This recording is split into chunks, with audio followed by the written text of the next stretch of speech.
Kalau Bapak dan Ibu masuk ke divisi IT, bidang IT, begitu ya, Bapak akan bingung, wah kegencet nih, pimpinan mintanya apa? Wah, pemerintah mintanya apa? Ini customer mintanya apa? Begitu ya. Manusia boleh terombang-ambing, tapi sistem nggak boleh terombang-ambing, Bapak Ibu. Sistem harus tetap konsisten, sistem harus tetap kokoh, harus punya kerangka.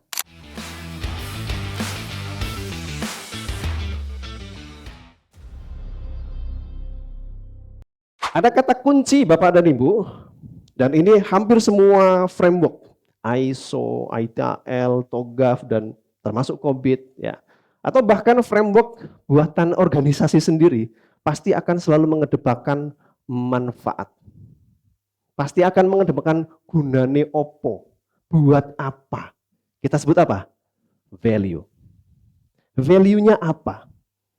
Kadang-kadang, ya kadang-kadang kalau kita hanya memasrahkan teknologi informasi ke orang IT saja, dia lulusan teknik, dia lulusan SMK bahkan, kemudian suruh mikirin manfaat, kok kayaknya kurang ya. Kita butuh keterlibatan.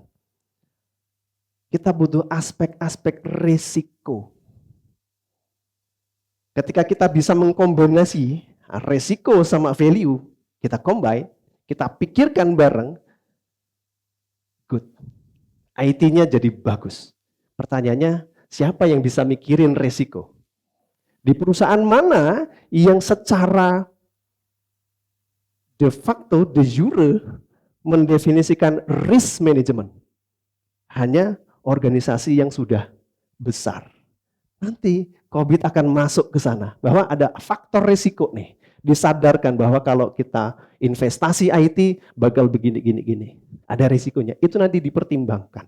Sehingga organisasi tetap kontrol, ya, tetap bisa kendalikan. Baik, Bapak dan Ibu, value itu mengharapkan banyak. Yang mengharapkan manfaat IT itu banyak sekali. Customer-nya iya, user-nya iya, pemegang saham iya, ya banyak ya. Dan agar memiliki dampak positif ini ya jawabannya IT-nya harus selaras. Itu aja. IT-nya harus selaras dengan kepentingan bisnisnya. Dan kepentingan bisnis dengan IT supaya bisa selaras, jawabannya harus ada tata kelola enterprise-nya. Sekali saja meleset atau diabaikan terkait tata kelola, maka goyah. Ini goyah. Tidak selaras lagi, value-nya mungkin hilang. Mungkin value-nya hilang. Maka COVID mengajarkan, ya, kerangkanya nanti masuk ke dalam sisi-sisi di organisasi yang kita belum pernah sentuh, kita belum pernah pegang, supaya diingatkan, sehingga permohonan, keinginan dari user yang selalu menuntut meningkatkan performa, menghilangkan hambatan pekerjaan, misalnya, ya, itu bisa dijamin. Ada rumus nih, saya rumus ambil dari ITAL. Rumusnya bagus banget, bahwa value dari sudut pandang customer ya, selalu gimana IT itu bisa meningkatkan performa. Ketika meningkatkan performa, oh ini ada value-nya. Kayak SMS jadi WhatsApp, ya. SMS teknologi, ketika ada teknologi yang lebih baru, mengurangi biaya, mengurangi pengeluaran SMS, nah itu value. Ketika lebih cepat, bahwa pengirimannya bisa lebih cepat daripada SMS, itu value. Ya, atau menghilangkan hambatan yang tadinya pakai Excel dan sebagainya, ya. Tiba-tiba Excelnya ada rumus-rumus canggih misalnya begitu, menghilangkan hambatan. Kita ada otomasi di situ, menghilangkan hambatan. Tetapi bagaimana organisasi menjaga warranty-nya? Kalau cuma sekali-kali bisa, itu masalah. Value-nya terdegradasi. Maka organisasi sudut pandangnya lebih luas lagi. Kalau user itu mungkin dia mikirin diri sendiri ya. Tapi kalau organisasi lebih luas lagi Bapak Ibu. Bagaimana benefitnya selalu ada, bagaimana resource-nya selalu optimal, dan bagaimana apa ya resikonya bisa ditekan, resikonya bisa dimitigasi sebaik-baiknya. Maka COVID ya bikin framework 3 ini dikunci. Tiga ini dikunci. Pakai apa nguncinya?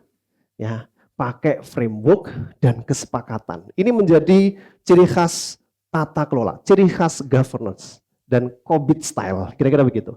Tiga tadi harus tetap dijaga, ditambahkan harus ada frameworknya, ada kerangka berpikirnya, dan harus ada kesepakatannya. Yang menarik adalah, Bapak dan Ibu, siapa yang harus bersepakat? Oke, kita pakai framework. Pertanyaan siapa yang harus bersepakat? Siapa yang harus dilibatkan dan bahkan memberi pengaruh terhadap perubahan-perubahan bisnis yang mengharuskan IT-nya juga ikut beradaptasi, ya, yaitu stakeholder. Maka COVID mendefinisikan, ya, COVID nanti mendefinisikan ada internal stakeholder, ada external stakeholder, sehingga organisasinya mau nggak mau harus fleksibel, ya, harus mengikuti arahan. Dan saya kira kemampuan kita mendeteksi siapa stakeholder itu juga jadi salah satu kunci. Kadang-kadang orang IT, ya, orang IT, terutama middle ke bawah, ya, ini tidak memahami siapa sebetulnya stakeholdernya atau siapa daftar sesungguhnya yang memberi pengaruh terhadap pemanfaatan IT supaya ada value terus. Kadang-kadang nih yang eksternal ini paling susah. Eksternal itu paling susah. Ya. Eksternal itu ada regulator, ya, terutama di pemerintahan itu harus terkonfirmasi betul siapa regulatornya. Ada partner bisnis, kalau dia bidang pelayanan dan nggak bisa sendiri kan harus berpartner. Mungkin juga vendor. Ini sangat memberi pengaruh. Kadang-kadang vendor juga punya batasan yang harus kita maklumi, kita pahami. Ya. Maka bagaimana COVID nanti bisa menghadapi tantangan-tantangan itu supaya tidak palu gada, ya, supaya tidak terombang-ambing. Karena ini banyak, Pak. Kalau Bapak dan Ibu masuk ke divisi IT, bidang IT, begitu ya, Bapak akan bingung. Wah, kegencet nih. Pimpinan mintanya apa? Wah, pemerintah mintanya apa? Ini customer mintanya apa? Begitu ya. Maka supaya sistemnya tidak terombang-ambing, manusia boleh terombang-ambing. Oke, sebagai bagian pembelajaran awal-awal kegencet. Tapi sistem nggak boleh terombang-ambing, Bapak Ibu. Sistem harus tetap konsisten. Sistem harus tetap kokoh. Harus punya kerangka. Mengerti Bapak Ibu ya? Lalu bagaimana supaya punya konsistensi itu? Supaya kokoh kerangkanya.